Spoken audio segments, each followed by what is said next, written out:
મિત્રો, તમારી સાથે પણ એવું થયું હશે ને કે તમે ફોન લઈને બેઠા, રીલ્સ જોવાનું શરૂ કર્યું. તમને લાગ્યું કે તમે થોડી જ મિનિટો રીલ્સ જોઈ રહ્યા છો, પણ અચાનક તમને આભાસ થાય છે કે કલાકો વીતી ગયા. આપણું ધ્યાન, આપણો સમય ચોરાઈ ગયો. શું તમે જાણો છો કે હજારો વર્ષો પહેલાં ઋષિ મેઘાવી સાથે પણ આવું જ કંઈક થયું હતું? ચાલો સાંભળીએ ઋષિ મેઘાવી અને પાપ મોચની એકાદશીની પવિત્ર કથા. નમસ્તે મિત્રો, સ્વાગત છે તમારું યુટ્યુબ ચેનલ સનાતન સત્સંગ પર. આજે આપણે વાત કરીએ છીએ પાપ મોચની એકાદશી, એક એવા વ્રતની જે જાણીએ અજાણીએ થયેલા સમસ્ત પાપોનો નાશ કરે છે અને આત્માને શુદ્ધ કરે છે. પાપ મોચની એકાદશીનું વ્રત આ મહિને 25 માર્ચ 2025ના રોજ કરવામાં આવશે. મિત્રો, પદ્મ પુરાણમાં ઉત્તરખંડ પ્રમાણે એકવાર મહારાજ યુધિષ્ઠિર ભગવાન શ્રી કૃષ્ણને વિનંતી કરે છે, હે પ્રભુ, લોક કલ્યાણ માટે આપ વર્ષમાં આવનારી સર્વ એકાદશીનું મહત્વ બતાવો. ત્યારે ફાગણ માસના કૃષ્ણ પક્ષની એકાદશી વિશે વાત કરતાં શ્રી કૃષ્ણે કહ્યું, હે રાજન, હું તમને એક પાપનાશક ઉપાખ્યાન કહું છું, જે ચક્રવર્તી રાજા માંધાતાના પૂછવાથી મહર્ષિ લોમેશે કહ્યું હતું. લોમેશજીએ કહ્યું હતું, હે રાજન, આ એકાદશીને પાપમોચની એકાદશી કહેવાય છે. આ મનુષ્યોના તમામ પાપોનો નાશ કરનાર અને સર્વ મનોરથ પૂર્ણ કરનાર છે. તમે એની પવિત્ર કથા સાંભળો. સતયુગમાં ઉત્તર દિશામાં ચિત્રરથ નામનું એક ખૂબ જ સુંદર વન હતું. આ વનમાં વસંત કાયમ માટે નિવાસ કરતી હતી. આ નયન રમ્ય વનમાં અપ્સરાઓ અને ગંધર્વો નિત્ય વિચરણ કરવા આવતા હતા. આ વનમાં ચ્યવન ઋષિના પુત્ર ઋષિ મેઘાવી કુમાર વયથી તપસ્યા કરતા હતા. મેઘાવી એક યુવાન, તેજસ્વી અને શિવભક્ત ઋષિ હતા. તે દિવસ રાત ભગવાન શિવની તપસ્યામાં લીન રહેતા. જ્યારે ઇન્દ્રદેવે આ જોયું, એમને ભય લાગવા લાગ્યો. એમણે વિચાર્યું, આ ઋષિ વરદાન પ્રાપ્ત કરીને ક્યાંક મારું જ સ્થાન ન લઈ લે. ઇન્દ્રદેવે ઋષિ મેઘાવીની તપસ્યા ભંગ કરવાનું નક્કી કર્યું. એમણે એક પછી એક અત્યંત રૂપવતી અપ્સરાઓને મોકલી, પણ ઋષિ મેઘાવી અડગ રહ્યા.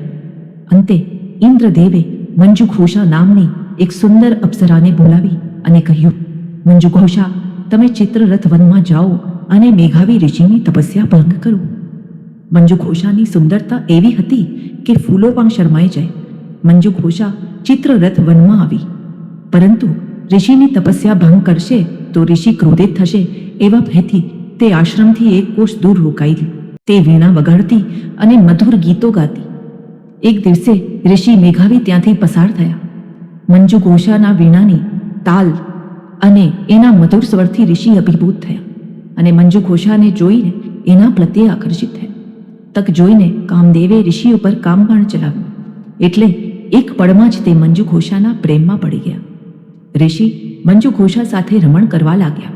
એમને દિવસ રાતનું પણ ભાન રહ્યું નહીં. આ રીતે ઘણા દિવસો પસાર થઈ ગયા.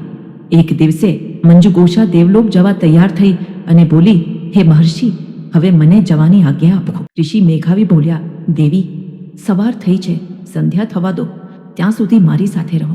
ઋષિના આગ્રહથી મંજુઘોષા રોકાઈ ગઈ. સાંજે જવાનું કહેતા ઋષિ બોલ્યા, દેવી, સાંજની સવાર થાય ત્યાં સુધી મારી સાથે રહો. આમ ને આમ ફરીથી ઘણા દિવસો વીતતા ગયા. એક દિવસે મંજુઘોષાએ ફરીથી જવા માટે આજ્ઞા માંગી અને ઋષિએ ફરીથી એ જ કહ્યું, સવારની સાંજ થાય ત્યાં સુધી મારી સાથે રહો. આ સાંભળી મંજુઘોષા બોલી, મુનિવર, આમ ને આમ કેટલીય સવાર અને કેટલીય સાંજ વીતી ગઈ છે. મારા પર કૃપા કરી વીતેલા સમયનો વિચાર કરો. અપ્સરાની વાત સાંભળીને ઋષિ મેઘાવી ચકિત રહી ગયા. એમણે વીતેલા સમયનો હિસાબ કર્યો તો એમને ભાન થયું કે મંજુઘોષા સાથે રહેતા રહેતા એમને 57 વર્ષ વીતી ગયા છે. કઠિન તપસ્યા કરીને મેળવેલી તપોશક્તિનો નાશ થઈ ગયો છે.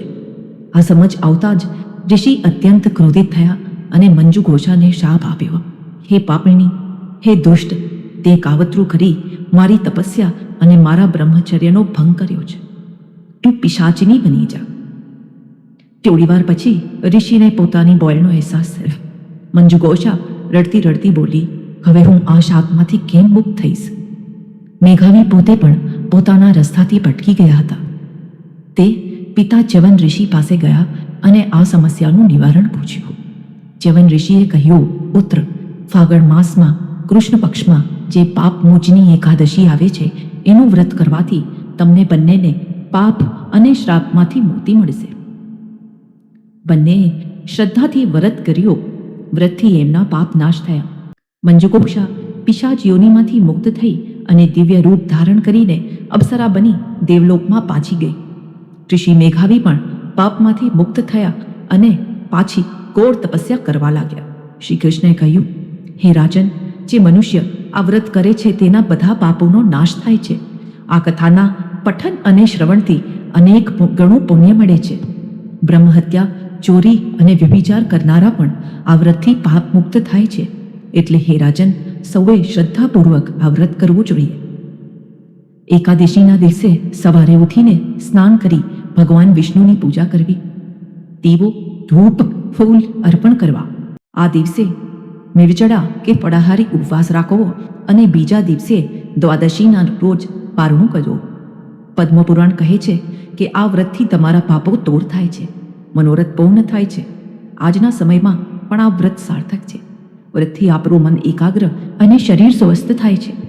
મિત્રો, આ કથામાંથી આપણે ઘણું શીખવાનું છે. આજના સમયમાં ચારે બાજુ આપણું ધ્યાન ભટકાવે એવા પરિબળો કાર્યરત છે.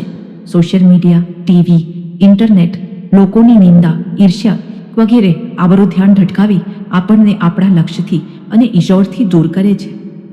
પણ આપણે પ્રભુમાં શ્રદ્ધા રાખી આપણું કર્મ કરતા રહેવું જોઈએ. આધ્યાત્મિક અને ધાર્મિક કાર્યો દ્વારા સત્કર્મ કરતા રહેવાનું.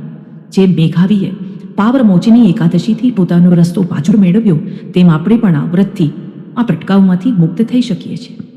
આ વિડીયો ગમ્યો હોય તો લાઈક કરો, શેર કરો અને સનાતન સત્સંગને સબસ્ક્રાઇબ કરીને બેલ આઇકન દબાવો.